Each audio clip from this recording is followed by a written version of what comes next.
اللهم صل على محمد وآل محمد. بسم الله الرحمن الرحيم. اللهم إني أسألك برحمتك التي وسعت كل شيء وبقوتك التي قهرت بها كل شيء وخضع لها كل شيء وذل لها كل شيء، وبجبروتك التي غلبت بها كل شيء وبعزتك التي لا يقوم لها شيء وبعظمتك التي ملأت كل شيء وبسلطانك الذي على كل شيء وبوجهك الباقي بعد فناء كل شيء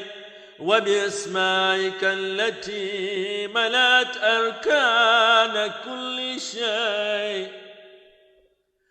وبعلمك الذي يحاط بكل شيء وبنور وجهك الذي أضاء له كل شيء. يا نور يا قدوس يا أول الأولين ويا آخر الآخرين، اللهم اغفر لي الذنوب التي تهتك العصام، اللهم اغفر لي الذنوب التي تنزل النقام، اللهم اغفر لي الذنوب التي تغير النعم، اللهم اغفر لي الذنوب التي تحبس الدعاء، اللهم اغفر لي الذنوب التي تنزل البلاء، اللهم اغفر لي كل ذنب أذنبت وكل خطيئة أخطأتها، اللهم إني أتقرب إليك بذكرك وأستشفع بك إلى نفسك وأسألك بجودك أن تدنيني من قربك وأن توزعني شكرك وأن تلهمني ذكرك. اللهم إني أسألك سؤال خاضع متذلل خاشع أن تسامحني وترحمني وتجعلني بقسمك راضيا قانعا وفي جميع الأحوال متواضعا. اللهم وأسألك سؤال من اشتدت فاقته وأنزل بك عند الشدائد حاجته وعظم فيما عندك رغبته، اللهم عظم سلطانك وعلى مكانك وخفي مكرك وظهر أمرك وغلب قهرك وجرت قدرتك ولا يمكن الفرار من حكومتك. اللهم لا أجد لذنوبي غافرا ولا لقبائحي ساترا ولا لشيء من عمل القبيح بالحسن مبدلا غيرك، لا إله إلا أنت سبحانك وبحمدك. ظلمت نفسي وتجرأت بجهلي وسكنت إلى قديم ذكرك لي ومنك علي. اللهم مولاي كم من قبيح سترته وكم من فادح من البلاء أقلته، وكم من عثار وقيته، وكم من مكروه دفعته، وكم من ثناء جميل لست أهلا له نشرته. اللهم عظم بلائي وأفرط بي سوء حالي، وقصرت بي أعمالي، وقعدت بي أغلالي، وحبسني عن نفع بعد أملي، وخدعتني الدنيا بغرورها، ونفسي بخيانتها ومطالي. يا سيدي فأسألك بعزتك ألا يحجب عنك دعائي سوء عملي وفعالي، ولا تفضحني بخفي ما اطلعت عليه من سري، ولا تعاجلني بالعقوبة على ما عملته في خلواتي من سوء فعلي وإساءتي، ودوام تفريطي وجهالتي، وكثرة شهواتي وغفلتي. وكن اللهم بعزتك لي في كل الأحوال رؤوفا، وعلي في جميع الأمور عطوفا. إلهي وربي من لي غيرك، أسأله كشف ضري والنظر في أمري. إلهي ومولاي أجريت علي حكما اتبعت فيه هوى نفسي، ولم أحترس فيه من تزيين عدوي، فغرني بما أهوى وأسعده على ذلك القضاء، فتجاوزت بما جرى علي من ذلك بعض حدودك، وخالفت بعض أوامرك، فلك الحمد علي في جميع ذلك، ولا حجة لي فيما جرى علي فيه قضاؤك، وألزمني حكمك وبلاؤك. وقد أتيتك يا إلهي بعد تقصيري وإسرافي على نفسي،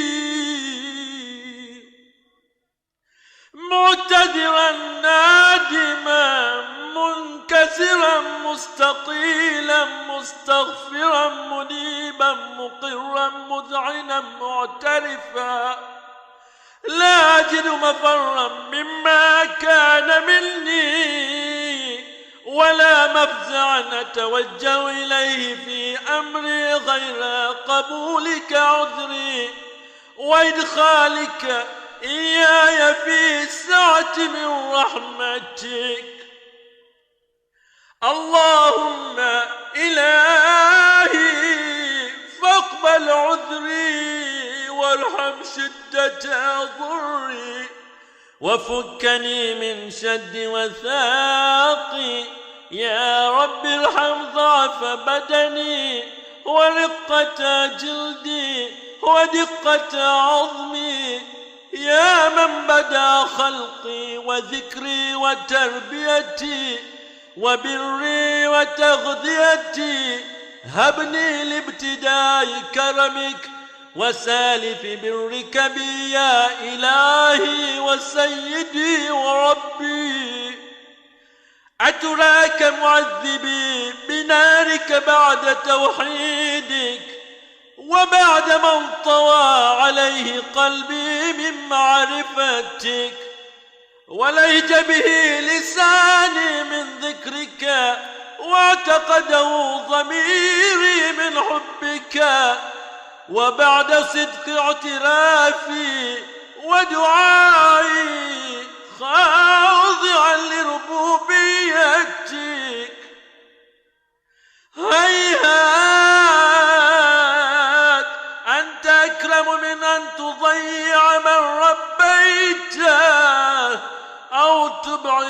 من أدنيت أو تشرد من آويت أو تسلم إلى البلاء من كفيته ورحمت. وليت شعري يا سيدي وإلهي ومولاي أتسلط النار على وجوه خرت لعظمتك ساجدة، وعلى ألسن نطقت بتوحيدك صادقة، وبشكرك مادحة، وعلى قلوب اعترفت بإلهيتك محققة، وعلى ضمائر حوت من العلم بك حتى صارت خاشعة، وعلى جوارح سعت إلى أوطان تعبدك طائعة، وأشارت باستغفارك مذعنة. ما هكذا الظن بك، ولا أخبرنا بفضلك عنك يا كريم يا ربي، وأنت تعلم ضعفي عن قليل من بلاء الدنيا وعقوباتها، وما يجري فيها من المكاره على أهلها، على أن ذلك بلاء ومكروه قليل مكثور، يسير بقاه قصير مدته. فكيف احتمالي لبلاء الآخرة وجليل وقوع المكاره فيها، وهو بلاء تطول مدته ويدوم مقامه ولا يخفف عن أهله، لأنه لا يكون إلا عن غضبك وانتقامك وسخطك، وهذا ما لا تقوم له السماوات والأرض. يا سيدي فكيف لي وأنا عبدك الضعيف الذليل الحقير المسكين المستكين؟ يا إلهي وربي وسيدي ومولاي، لأي الأمور إليك أشكو، ولما منها أضج وأبكي، لأليم العذاب وشدته أم لطول البلاء ومدته؟ فلئن صيرتني للعقوبات مع أعدائك وجمعت بيني وبين أهل بلائك وفرقت بيني وبين أحبائك وأوليائك، فهب لي يا إلهي وسيدي ومولاي وربي، صبرت على عذابك، فكيف أصبر على فراقك؟ وهب لي يا إلهي، صبرت على حر نارك، فكيف أصبر عن النظر إلى كرامتك؟ أم كيف أسكن في النار ورجاء عفوك؟ فبعزتك يا سيدي ومولاي أقسم صادقا، لئن تركتني ناطقا لأضجن إليك بين أهلها ضجيج الآملين، ولأصرخن إليك صراخ المستصرخين، ولأبكين عليك بكاء الفاقدين، ولأنادينك أين كنت يا ولي المؤمنين؟ يا غاية آمال العارفين، يا غياث المستغيثين، يا حبيب قلوب الصادقين، ويا إله العالمين، أفتراك سبحانك يا إلهي وبحمدك تسمع فيها صوت عبد مسلم سجن فيها بمخالفته وذاق طعم عذابها بمعصيته وحبس بين أطباقها بجرمه وجريرته وهو يضج إليك ضجيج مؤمل لرحمتك ويناديك بلسان أهل توحيدك ويتوسل إليك بربوبيتك يا مولاي فكيف يبقى في العذاب وهو يرجو ما سلف من حلمك أم كيف تؤلم النار وهو يأمل فضلك ورحمتك أم كيف يحرقه لهيبها وأنت تسمع صوته وترى مكانه أم كيف يشتمل عليه زفيرها وأنت تعلم ضعفه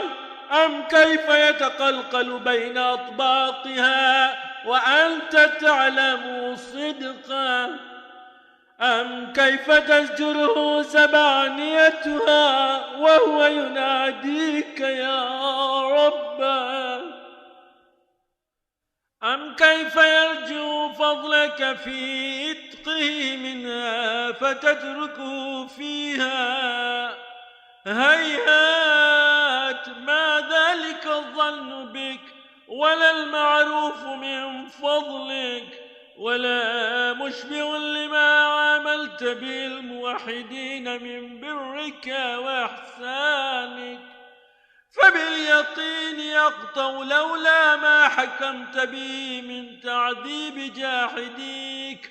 وقضيت به من إخلاد معانديك لجعلت النار كلها بردا وسلاما وما كانت لأحد فيها مقرا ولا مقاما لكنك تقدست أسماؤك أقسمت أن تملأها من الكافرين من الجنة والناس أجمعين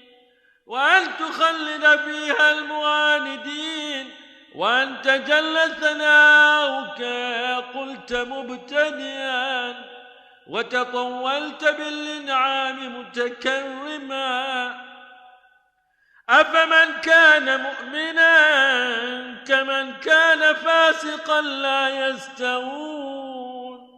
إلهي وسيدي فأسألك بالقدرة التي قدرتها وبالقضية التي حتمتها وحكمتها وغلبت من عليه أجريتها أن تهب لي في هذه الليلة وفي هذه الساعة كل جرم أجرمته وكل ذنب أذنبته وكل قبيح أسررته وكل جهل عملته كتمته وأعلنته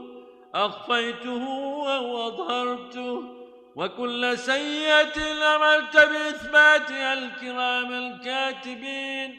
الذين وكلتهم بحفظ ما يكون مني وجعلتهم شهودا علي مع جوارحي وكنت أنت الرقيب علي من ورائهم والشاهد لما خفي عنهم وبرحمتك أخفيته وبفضلك سترته وأن توفر حظي من كل خير أنزلته أو إحسان فضلته أو بر نشرته أو رزق بسطته أو ذنب تغفره أو خطأ تستره يا رب يا رب يا يا إلهي وسيدي ومولاي ومالك رقي، يا من بيده ناصيتي، يا عليما بضري ومسكنتي، يا خبيرا بفقري وفاقتي، يا ربي يا ربي يا رب، أسألك بحقك وقدسك وأعظم صفاتك وأسمائك أن تجعل أوقاتي من الليل والنهار بذكرك معمورة، وبخدمتك موصولة، وأعمالي عندك مقبولة، حتى تكون أعمالي وأورادي كلها وردا واحدا، وحالي في خدمتك سرمدا. يا سيدي يا من عليه معولي، يا من إليه شكوت أحوالي، يا ربي يا ربي يا رب، قوي على خدمتك جوارحي، واشدد على العزيمة جوانحي، وهب لي الجد في خشيتك والدوام في الاتصال بخدمتك، حتى أسرع إليك في ميادين السابقين، وأسرع إليك في البارزين، وأشتاق إلى قربك في المشتاقين، وأدنو منك دنو المخلصين، وأخافك مخافة الموقنين، واجتمع في جوارك مع المؤمنين. اللهم ومن أرادني بسوء فارد، ومن كادني فكد، واجعل لي من أحسن عبيدك نصيبا عندك، وأقرب منزلة منك، وخصم زلفة لديك، فإنه لا ينال ذلك إلا بفضلك، وجد لي بجودك، واعطف علي بمجدك، واحفظني برحمتك، واجعل لساني بذكرك لهجا، وقلبي بحبك متيما، وملن علي بحسن إجابتك، وأقلني عثرتي، واغفر زلتي، فإنك قضيت على عبادك بعبادتك، وأمرتهم بدعائك، وضمنت لهم الإجابة. فإليك يا ربي نصبت وجهي، وإليك يا رب مددت يدي، فبعزتك استجب لي دعائي، وبلغني مناي، ولا تقطع من فضلك رجائي، واكفني شر الجن والإنس من أعدائي، يا سريع الرضا اغفر لمن لا يملك إلا الدعاء، فإنك فعال لما تشاء، يا من اسمه دواء وذكره شفاء وطاعته غنى. ارحم من رأس ماله الرجاء وسلاه البكاء، يا سابغ النعم، يا دافع النقم، يا نور المستوحشين في الظلم، يا عالما لا يعلم، صل على محمد وآل محمد